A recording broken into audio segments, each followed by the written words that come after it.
So hello everyone, here we go again. This is Cole from Byron Bay, talking about the Right Use of a Book. Number one, in my last podcast I said I will jump straight into what is actually at the very back of the book, a chapter called Steps to Healing and a Complete Recovery. What does the title really say? It says Steps to Healing. So this is really the how-to, and a complete recovery. It doesn't say partial recovery, it says complete recovery. And why am I stressing this? Well, I'm stressing it because, like I said before, I have read this book many times, maybe 30 times. And when I was in my early days, I had this lovely friend, and she narrated the whole book for me, and I had it on these little cassette tapes, and I used to listen to it every day. So that was probably 25 years ago. So when we actually look at that, then I think I've heard it quite a lot of time too. And one thing I have to say, that no matter how many times I hear this book, it always shows me something else. It's a book of revelations, but not somebody else is revealing something for me. It's a book that through the triggers I enter into revelation of what lies below my conscious awareness. And what lies below is a treasure box. And once this treasure box is found, one has to find the key on how to open it. And how to open it is really the art of true response. How to respond truly in each moment. And to respond truly, one has to stop for a moment, and rather than rush in with what part of the perceptual mind is trying to convey, or it thinks it sees, go into a place of true response by asking, what's my true response right now? Even with the feelings, it's like, how am I feeling? It's a good question, but how am I really feeling is a better question. So how is it really?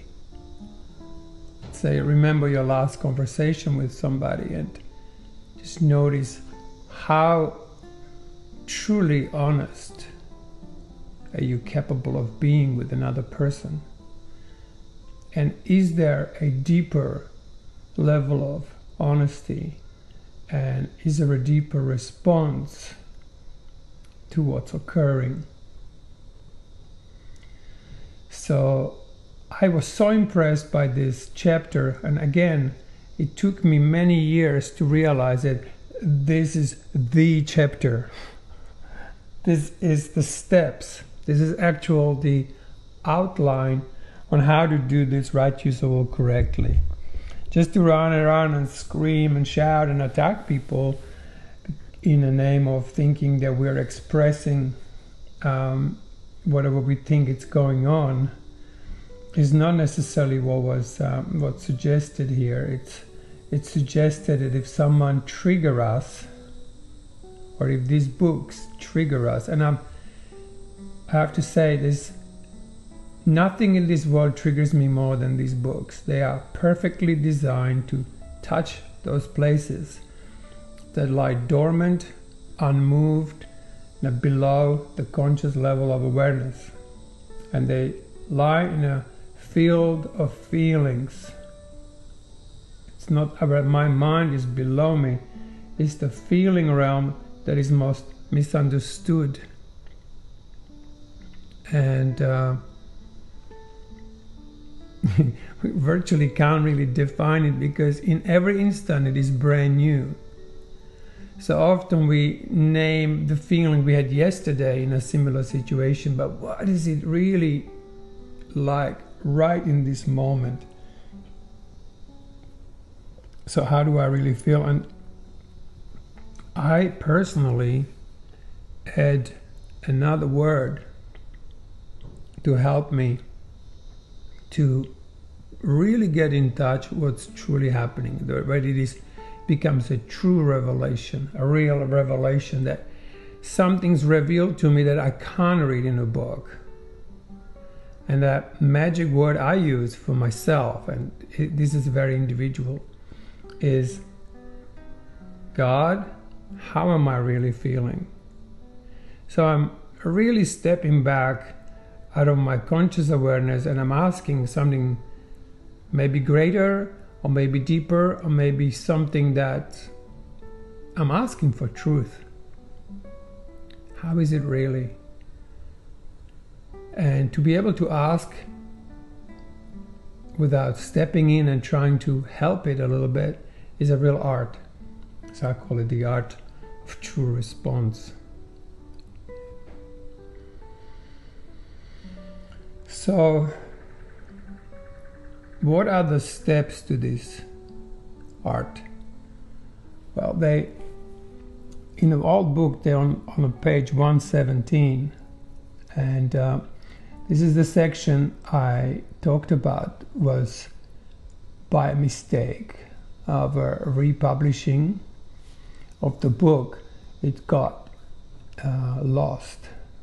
Like all the good things get lost, and this one got lost too. And it says something that I obviously missed many times before it actually hit me. And it is the steps to healing. So what are the actual steps?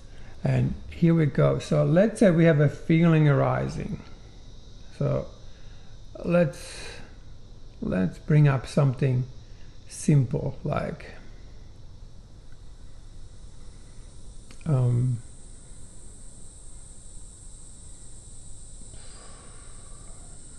I think I trapped myself with that word.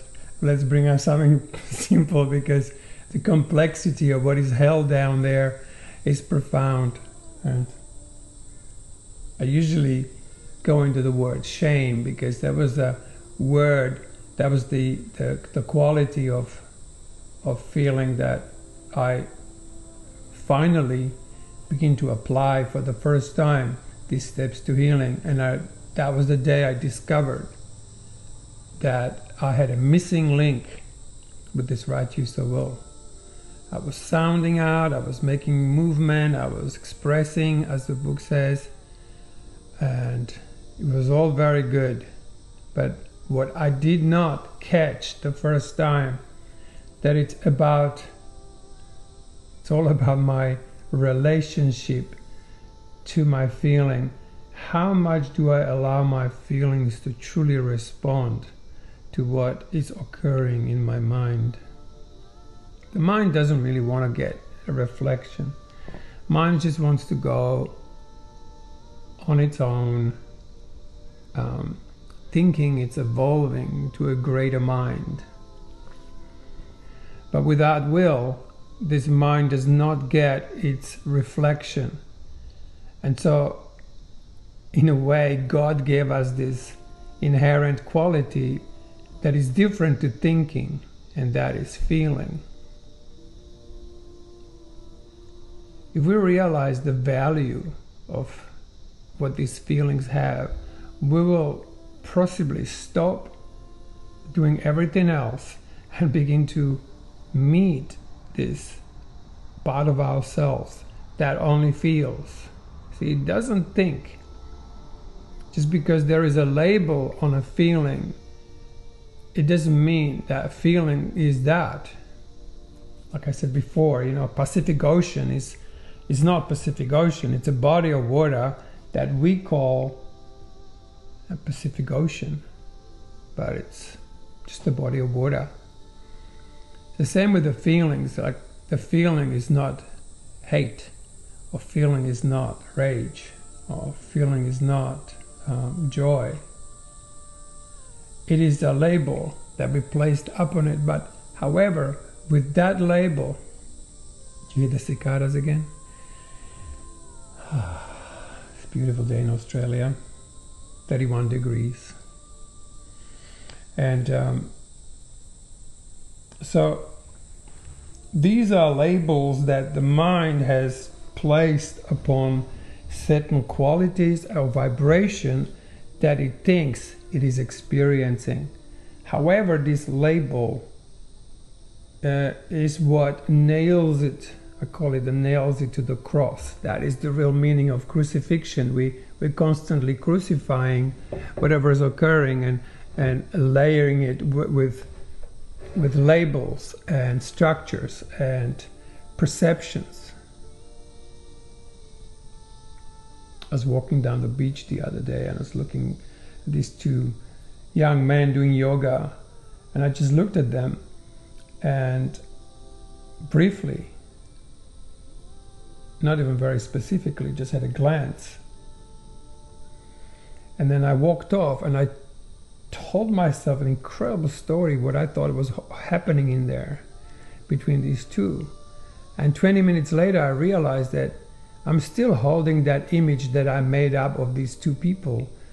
And I'm saying, this is incredible how I construct a reality simply based on what I think I see. And that's where the feeling comes to save us. So why don't I use shame? Because that was the one I started with. And I was feeling this sense of shame because I was part of a workshop that I was attending, and it was all about the masculine, feminine evolution. It's very much to do with thought and feeling evolution. And I had a shame because I just felt like I didn't measure up to the men that were there, and I thought they were really advanced in their practices and women were really open to them, and I just didn't know how to do that. And so I had a sense of shame. But instead of running my story about this situation and building up perception of what I think is occurring for me, I begin to look into how am I actually relating to this feeling that I call shame. Because it's a strong sensation in which I want to hide. And what I noticed later is that the shame is actually an exquisite feeling if it's not attacked. And because we don't generally want to feel shame, there is a part of the mind that in a place that it's often hard to see attacks this quality, this feeling. And it's that attack that actually gives that feeling this awful quality, because we go against it. So like our will is just like a fountain. It's just sprays up and then water falls, on the side. Like everything in the nature goes up and opens up. Trees up and open up, flowers up and open up. Human being has this Kundalini energy, which it is, rising up, which is a pure feeling arising, and we go against it. And going against it creates a friction. And it's this friction that we often experience when feeling arises. We actually not even fully experience our feeling as such. I mean, this is really almost scientific what one can discover. Really stopping, pausing, and begin to get informed by the feelings rather than shoot perceptions at the feelings. Same as I shoot my perceptions on those two men doing yoga. We just do the same thing. I call it shame. Even just calling it shame, I'm already labeling it and I'm putting it into past. Because how would I know it's shame? I can only know that from the past. So am I in true response or am I in reaction to something?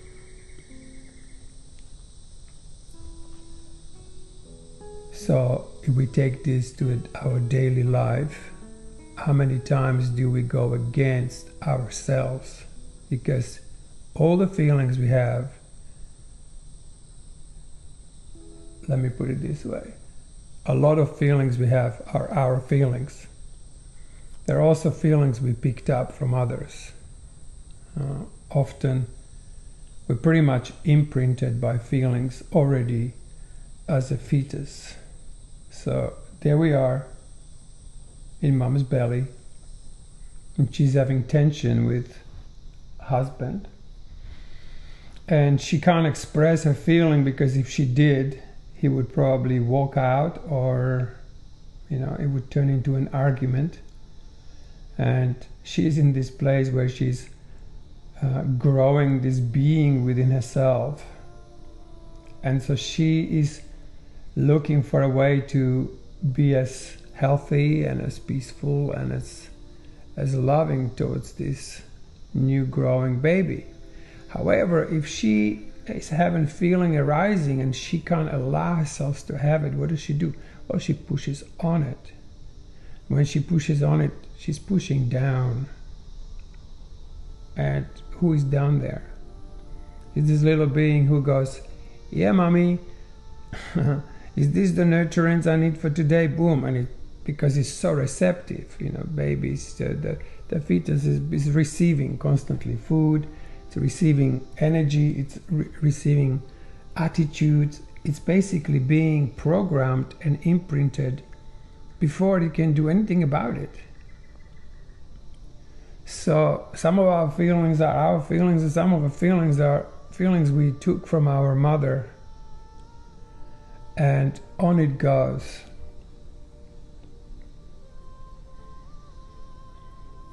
So then when we realize that we don't have this good relationship to the feeling, like the spirit, our mind doesn't have a good relationship to the feeling, here again comes this most important ingredient in healing, which is the intent. Because we really don't know how to heal something. We think we do, but we don't know specifically. You can read a book on how to heal something, but you might be completely different to the person who wrote the book, and that part of healing might not work for you at all.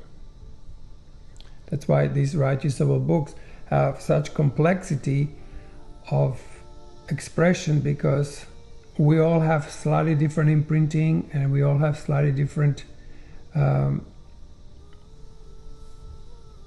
karma drama. So it has to cover everything. So there are certain sections I read and to me they're like Spanish, like they don't understand it. And some sections I open my eyes and I soak it in, because I go, oh my God, this is so me.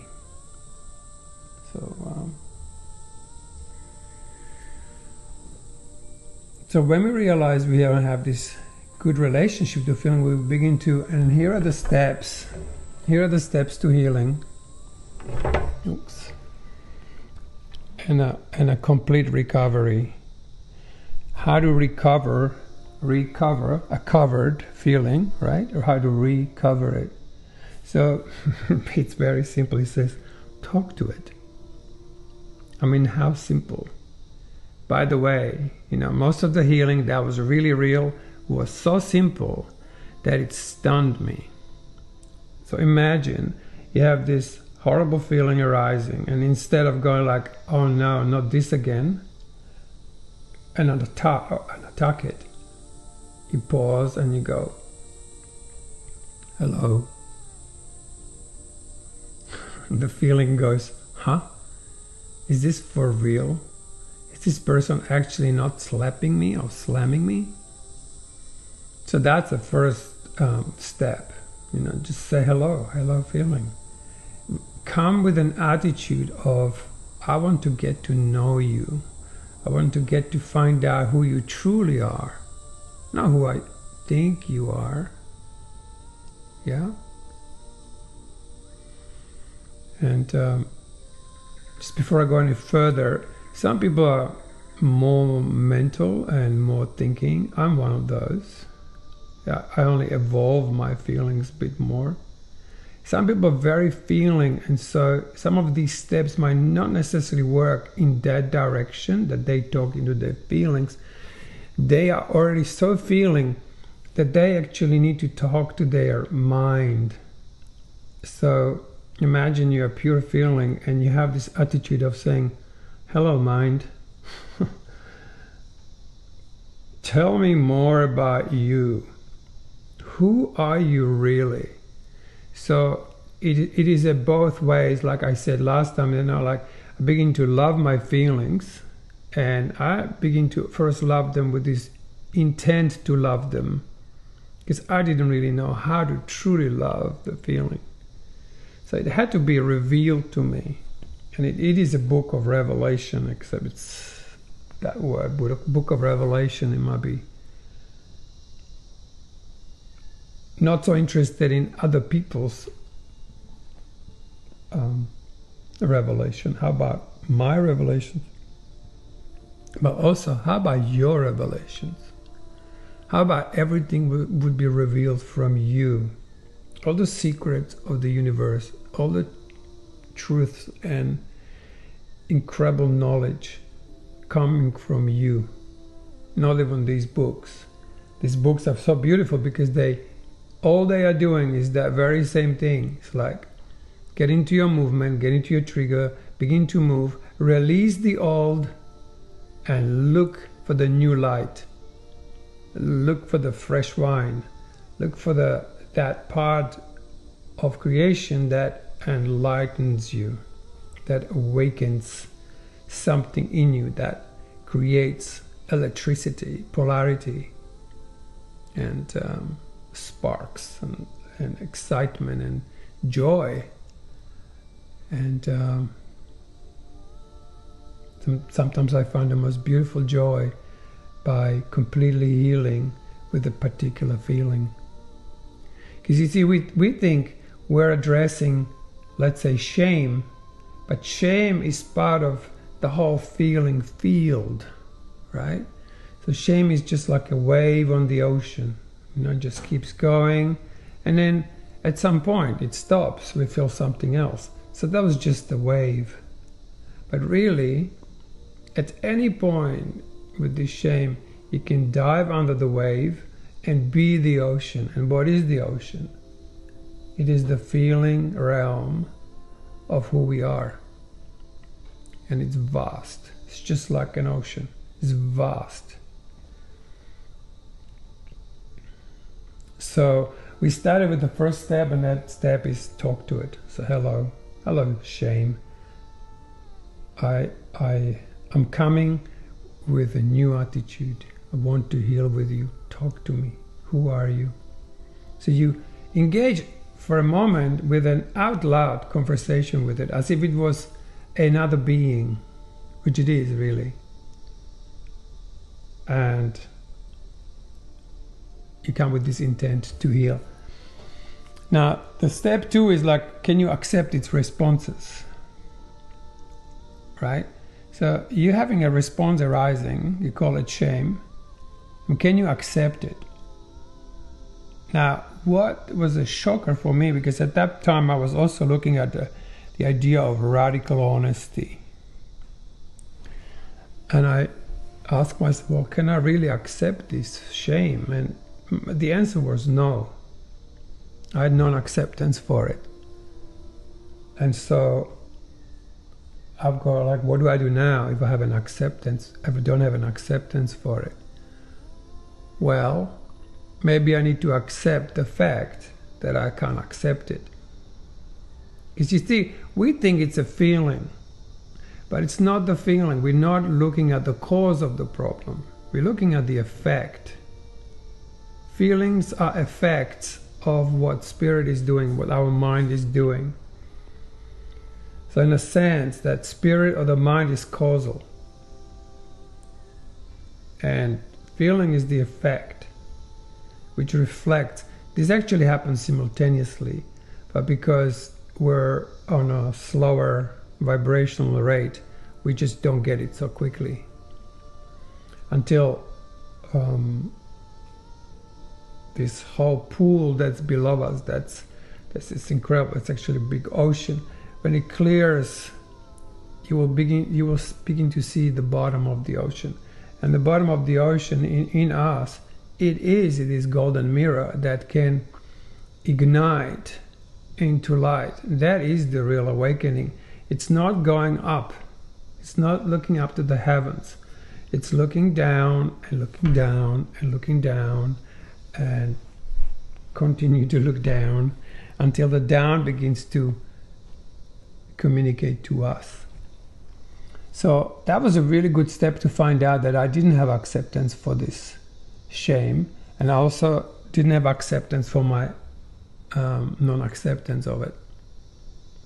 So what do I do now? Can I accept that I have a non-acceptance of my non-acceptance of a feeling of shame?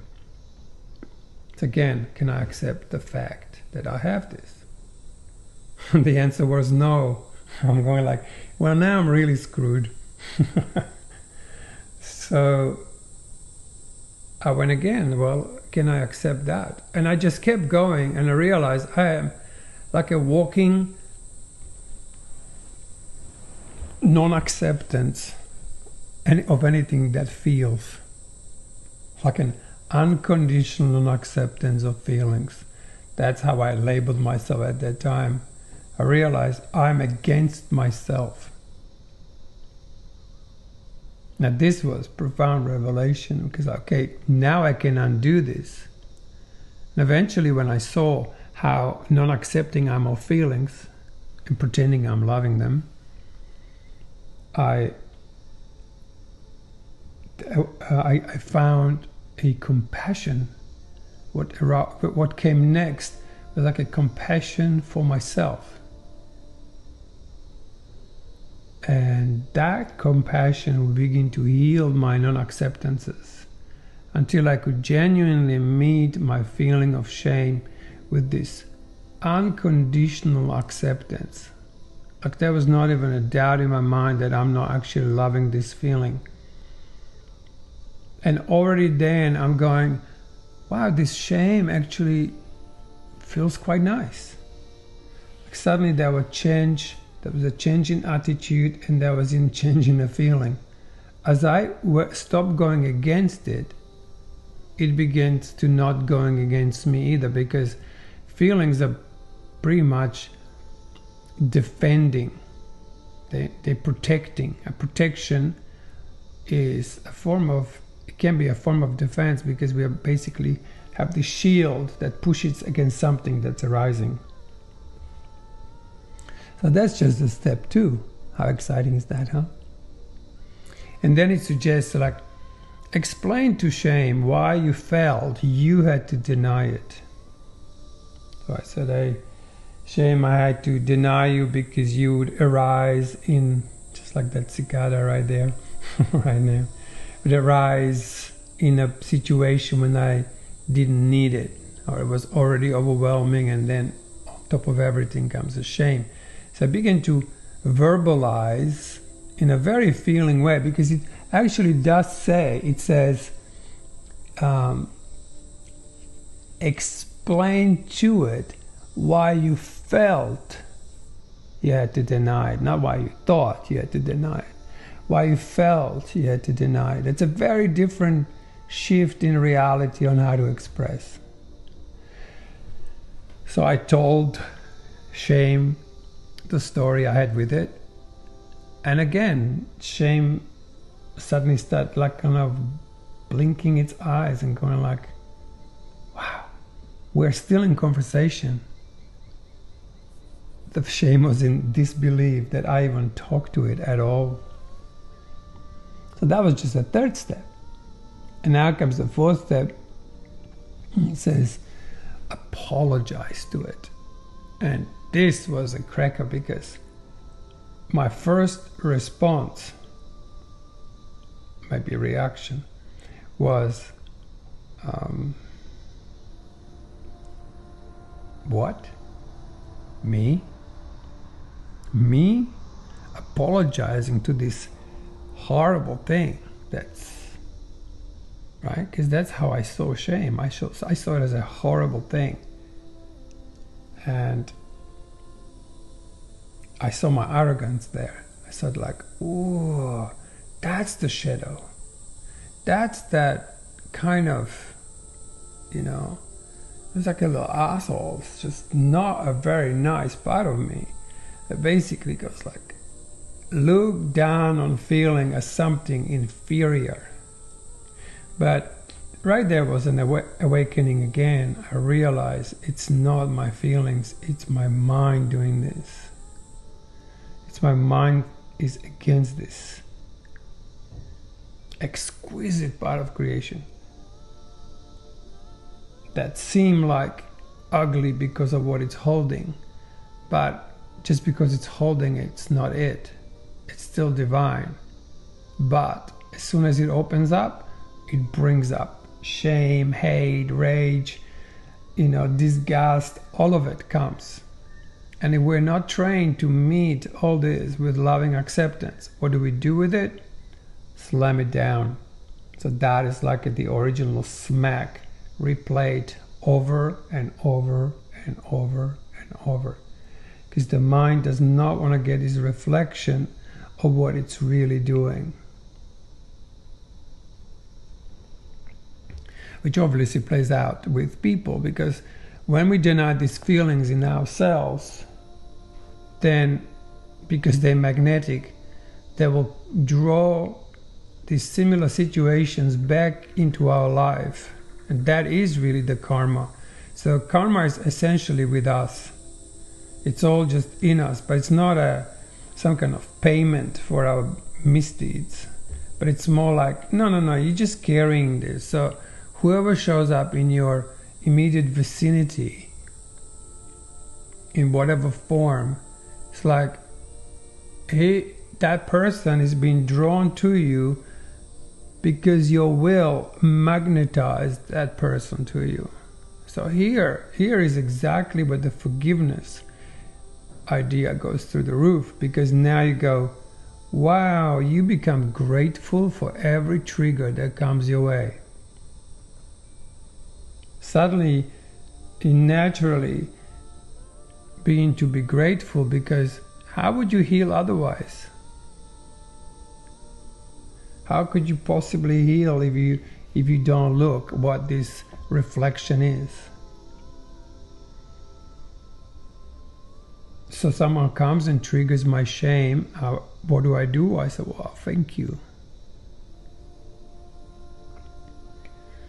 Of course I hate it, but I know better. Thank you. Thanks for triggering this.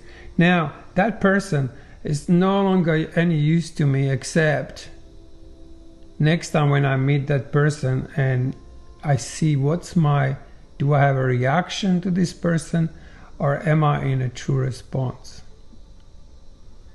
Am I in harmony with my feeling, or am I still going against it? And sometimes our true responses might be totally correct, and we might respond strangely to people, but it's something because we're also reflecting to them something. Sometimes you come into a situation and you start acting really weird, and you go, I'm never like this. Well, you're just helping somebody to make a scenario that if they are conscious enough, they will stop and go, ooh, how does this make me feel? And instead of attacking you for your for the gift you're offering, they go, thank you. I'm going to do my 8 steps to healing so I can have a complete recovery. And let me tell you, we think we have like millions and millions of feelings down there. We actually don't. Each of us has few major ones, and once we learn how to undo one feeling completely, how to heal it and how to heal with it, the rest begins to follow and becomes easier. So like after my shame, it was so much easier to begin to work with my anger. And it would be the same thing. Hello, anger. I want to be your friend. I want to find out what is this force that I call anger. What is that? In the early days, I was studying Course in Miracles, and it said, every twinge of annoyance is nothing but a veil drawn across an intense fury.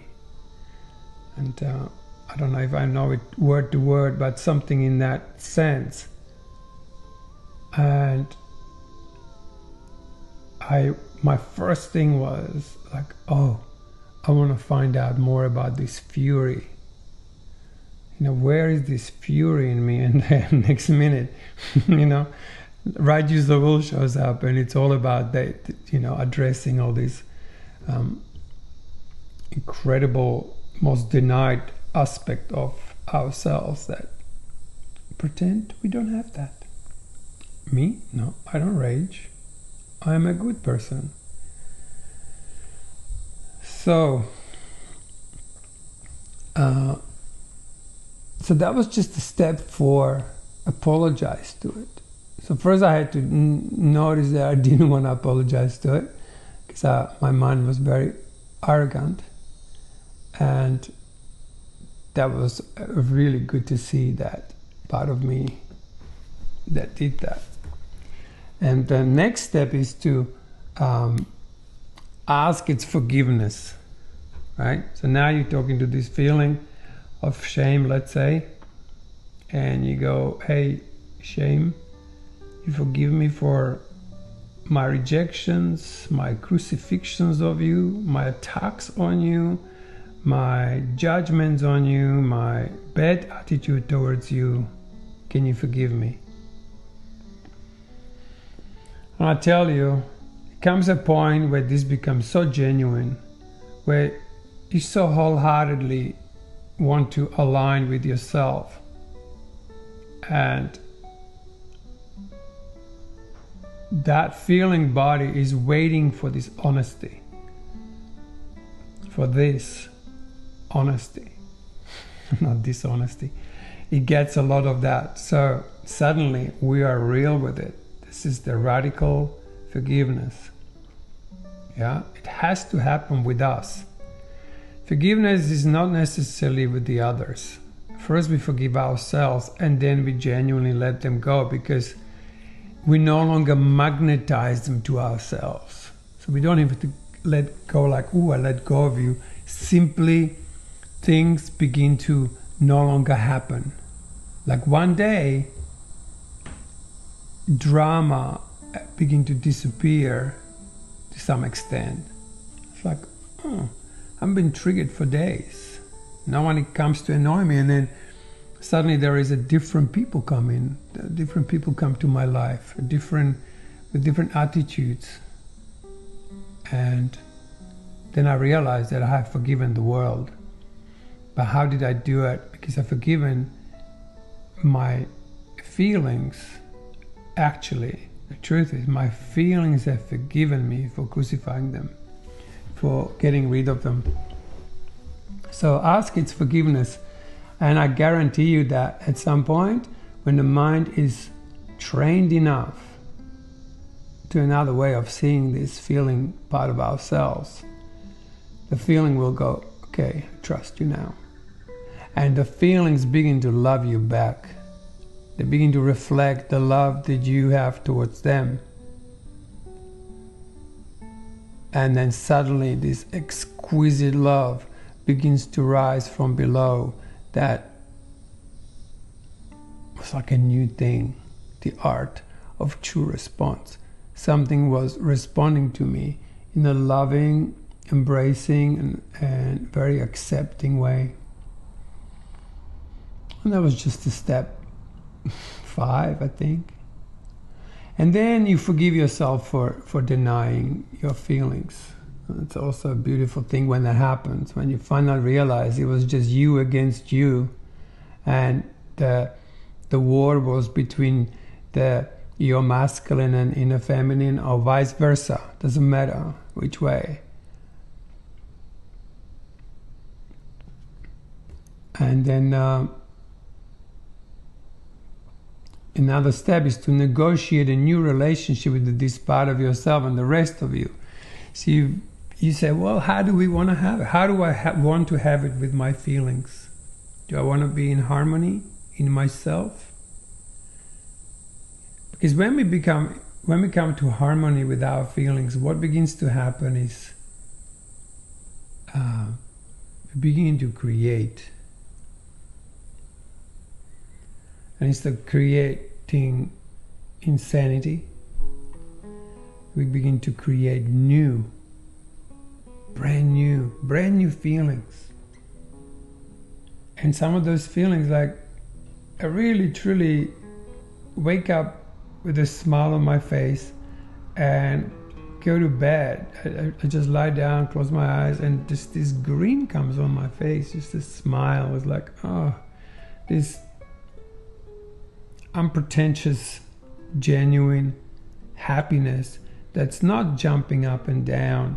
It just simply smiles me. It's almost like being with the will that is no longer have to hold all my rejections of it. It's a beautiful relationship. And so because I have this good relationship to my feelings, then I have much better relationships to my friends, and or anyone I meet is met in the same way as I'm meeting my feelings. And then next step, which is really, really important, is to release judgments involved. For example, I would say, hey, shame, I've been calling you shame, but maybe you're not what I thought you are. And now I step back and wait for the shame to actually show me what it really is. So I delabel it. So I said, hey, I'm not going to call you shame. I'm not going to call you anything at the moment. I just want you to show me what you are. And watch out. This is where it gets really beautiful. Because if you truly step back and let it lead the way, let it to reveal to yourself, you realize that you've been sitting on a gold mine. And that it is really golden down there. Like, when we did the podcast with Barry, he's very much into Neville Goddard. And he used to say the same thing. I just had this golden pond open below me. It's exactly what happens. But it actually happens. It's not something you just read or heard about. It happens to you. So you suddenly realize that the heaven is below. Of course, the heaven then turns above, so as above, so below. That's what that really means. As my attitude towards my feeling change, so does the below. So they both become, in a sense, heaven, because they begin to create the child. They begin to create heart. Suddenly there's love between these thoughts and feelings. So feelings are not overpowering the mind, and also mind is not overpowering the feeling. They meet in the bedroom. They meet in the middle ground where neither is overpowering, and the love, which is the heart, which is the magnetic quality that's between two polarities. So really, really important to realize that oneness comes from plus and minus, or feeling and thought, or electromagnetic.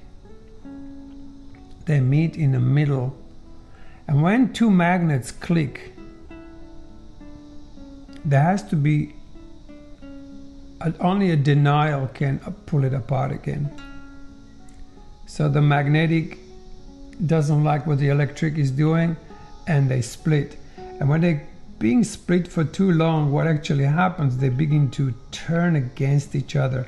And that is like when you put two magnets and the poles the opposite direction, they begin to repulse each other.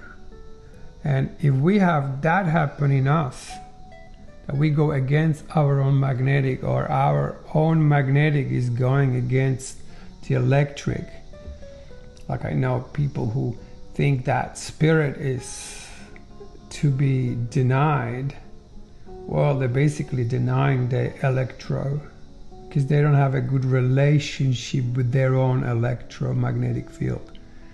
So either way, from whichever place you find yourself in, whether you're more spirit polarized or more will polarized, either way, you got to find out and heal the attitudes that one has with the other. So that was like step 7, and then step 8 is more like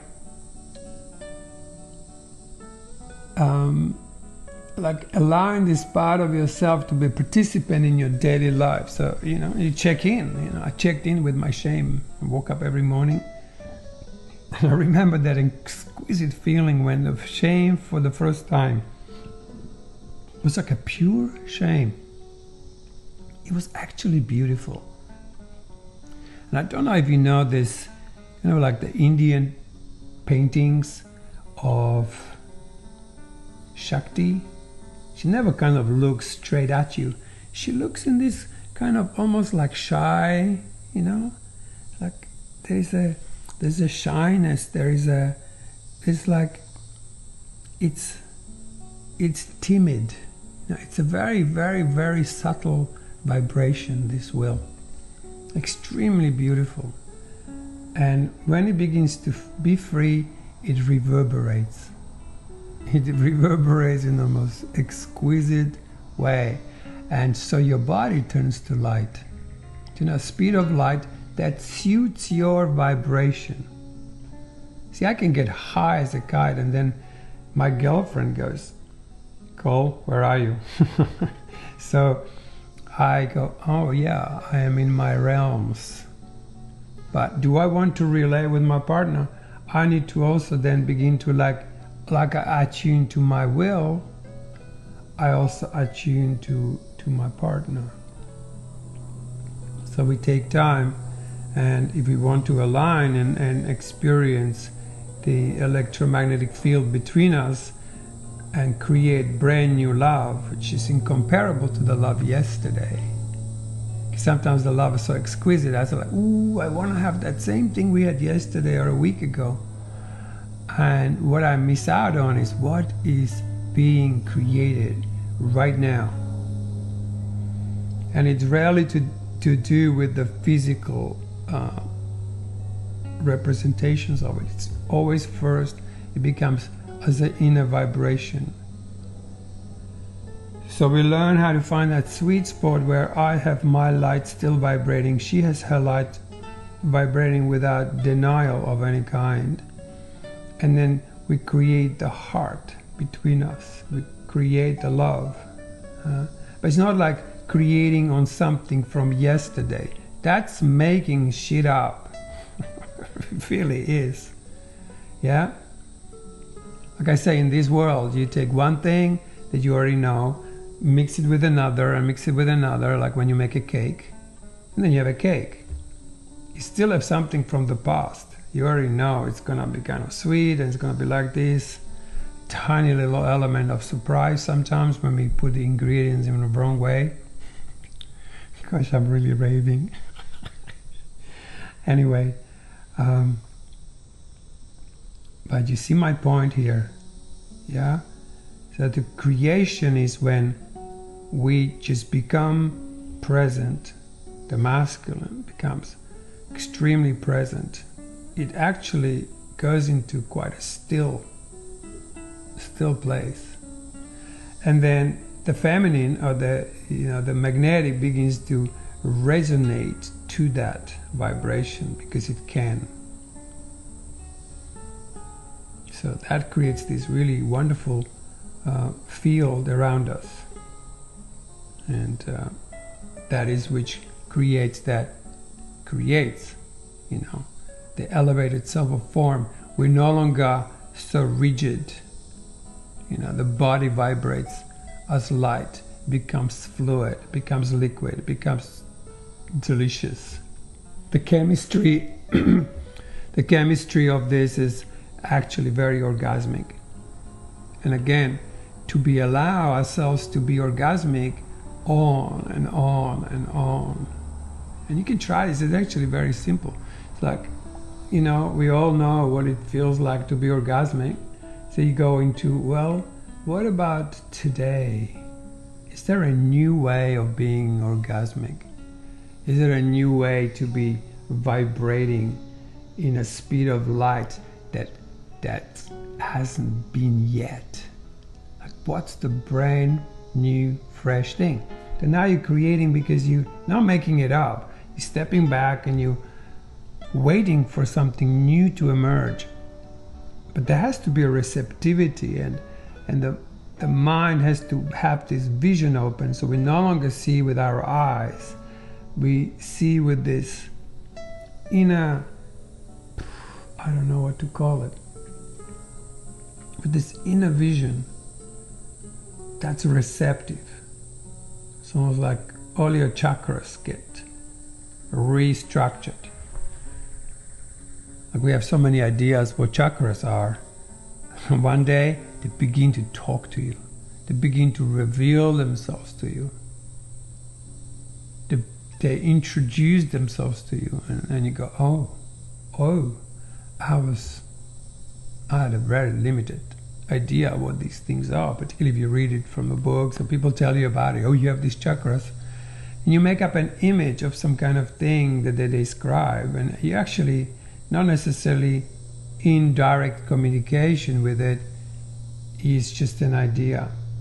But then this idea is turned into experience, and the chakras begin to be deeply felt and become deeply communicative. And then you realize that there is a full-on party going on between these chakras on a frequency that are on a unimaginable scope of possibilities. So you get turned on for no reason except that you were created to be this way. Like this joy that doesn't have to pretend to be something else is so beautiful that you can only smile. You just put a smile. I always like this. Always think it smiles me. I close my eyes and it just stop. The art of doing nothing, completely stop. Not trying is dying. Just stop. Suddenly this exquisite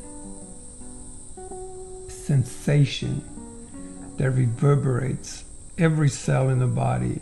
It reverberates the bone marrow. It reverberates everything. It begins to shimmer like a shimmering golden light. And it becomes not even a big deal. It becomes like, oh yeah, here I am. Good morning, everyone. And this thing begins to live me as me. So no more conflict, no more war. And of course, there are times where things happen and there is still a transformation going on. But in most of the time, if I decide, I can pause and all of this begins to ignite. It's like fireworks. Anyway, lost the sense of time as I do in this will work. This is what doing podcasts with Barry was very good, because he would go, hey Cole, let me let me put this to you or whatever. And here I'm sitting alone, overlooking my backyard with a jungle of northern rivers of Australia in New South Wales and Byron Bay, Mullumbimby area, and surrounded by trees and nature. So very green here, and like I said, it's a hot day. Anyway, hope this was of any use. I found this was the actual a game changer when I discovered these steps to healing and a complete recovery. I have written this down in my own from my own experience, and I call it The Art of True Response, which Barry has narrated, and there's also a print of it, just simply my own words, and these steps elaborated through my experience of it. So they work. I use them with my men's groups, I use them with my clients, I use it on myself, and it's been very powerful. And like it says, it says that this process can be ongoing for quite some time if we really get into it. And I really got into this, and I think this was like the greatest shift in my whole spiritual journey. And then doing the rest of the books only helps you to get in touch with feelings that you might have not known they existed. And we're not only looking at positive feelings. Actually, Righteous Level really looks into the dark side of it all. And some of it, it's terrifying and unbelievable. And again, if you do these steps to healing first, and you evolve some of your basic general feelings with yourself first, you begin to see that relating with others becomes a whole different level of communication. Like with my closest friends and allies, we communicate through light. And again, it's unimaginable because it's always brand new. But it's a quiet thing. It's like hello, boom, and there we are. We drop into this field of the golden rivers, northern rivers, the golden rivers, and we begin to share light with each other. We share no longer so much perceptions and stories, but we share the experience of stories. And that is really the true communication. In Lemuria, which was a civilization, and this is again from Righteous Level books, the Lemuria and Atlantis are explained very differently to any other literature that I've ever encountered on this subject. And they're really basically saying that the Lemuria was a will-polarized, very will-based civilization, whereas Atlantis was very spirit polarized, very ignited and very refined art and structure, because the Lemurians were very simple, but they had this incredible capacity to communicate through feelings, which was their main language. So now imagine that from now on, we couldn't speak. So we meet, and I'm feeling what I'm feeling. And if your receptive centers in the feeling, in the will realm are open, they will begin to pick up on that feeling I'm feeling. And now I found that when I really talk to people, I say, so what are you exactly feeling? And they start saying what they're feeling. I was like, yep, that's exactly what I'm feeling. So there is an absolute identical transference of feeling through telepathic expression. Yeah, so it's an ooze. I ooze it out, and the other person picks it up. What's more, there is a magnetic field that's all around the earth, and that is actually just like an internet, really. So if you learn how to go to these low extremities and you start feeling even below what you recognize as your body. You know, sometimes I feel like I'm 10 feet under. When I go there and I'm talking to somebody who is also receptive to feelings in Canada or, you know, Slovakia, we go into a direct communication, and even so we are, you know, 10,000 or 15,000 kilometers apart, we're still feeling at the exact time. It's so quick, it's instantaneous, and the communication begins to occur on this non-verbal level. So I can have a revelation of a kind and go, hello, and he goes, whoa, that's good. And I go, yeah, that's really good.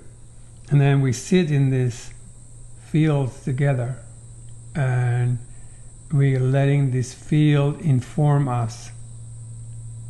And not only I'm informing the person, but the informed begins to send the vibration of how they received it, and then I get what that felt like in them, and it becomes enriched by sharing this. It actually increases, and this is how we become extremely rich in a way, not possessions, simply rich in the experience. Because really everything we do, even, you know, money and wealth and everything, at the end of the day, is just, how does that make you feel? You get a new car, how does it make you feel? And you go, oh, the feeling is incredible. Well, I can feel that feeling right now. Oh, wow. Amazing car. Wow, I'm feeling that feeling. And I'm completely let myself get flooded by that quality. Now, do I now need that car? I'm done. I don't have to go and make money to get this car so I can have this feeling. I have this feeling already. So eventually, it comes to being completely fulfilled, because I can think of anything and then give myself a full experience. And it's not even as if I had it. I've already had it. And more. Because how many times we get something and then we can't handle how excited we are about it. So to learn how to vibrate and allow these exquisite feelings to magnify, to be what they really can be, it takes a while to learn how to be truly present for the feelings that are brand new, unheard of, and infinite. And then you know, I could take it a step further and begin to explain how we can communicate with the rest of the universe. It's not through the thought. Thought's too slow. The feeling is everywhere. It's a feeling universe. And when we tap into this capacity to be able to feel, you'll be able to feel everything that you possibly can imagine or get in touch with. You will feel planets, and you will see that, you know, there is so many inhabited worlds out there that we are perfectly capable of connecting to. But it's not through the mind, it's through the feeling. And because feeling is everywhere, it's the same thing as when we tap into this internet of the earth. We begin to tap into the internet of the whole universe, the whole cosmos. And the vastness of cosmos, one has to really learn how to breathe to be able to feel the orgasmic nature of the universe. And the orgasm's going on all the time. And just many of us just not on it because we're busy listening to the news and to people, and we're busy thinking to the programming our mind is wearing, and we miss this exquisite creation that we are. Okay, so that was what I call the art of true response. But again, just my own mumbo jumbo of this exquisite material. And I was reading from page 116 of original 1984 version, Right is a Will. And I only read these steps from the book, which I try not to read from the book, but only because of the mistake that has occurred in publishing of 2010 version, where these steps were actually missing, and now they've been put back in again. But I think you all deserve to have these read to you, because this is, in my view, the fundamental steps that, if not taken, these books can become what they are not. And I've seen some sort of right use of will sort of stuff that people invented by going onto internet and shooting at each other their opinions, but it becomes very remote from what these books are really saying. And interestingly enough, I often ask people who've been doing these books for a very long time if they still remember the steps to healing and a complete recovery, and they give me this look like, what are you talking about? I said, well, the fundamental structure, you know. I said, like, well, I think I read it. But to actually do it, whammo. So anyway, this first book is really it's a gold mine. If we can hear it, see it, and feel it, what they have to offer. Okay, so next time I'm going to get into more of the how to work with our health and how to look at our habits from this feeling point of view. So thanks for listening. This one was a bit long, but I hope you are okay with this, and even if you're not, it's all good. All right, guys. Till then.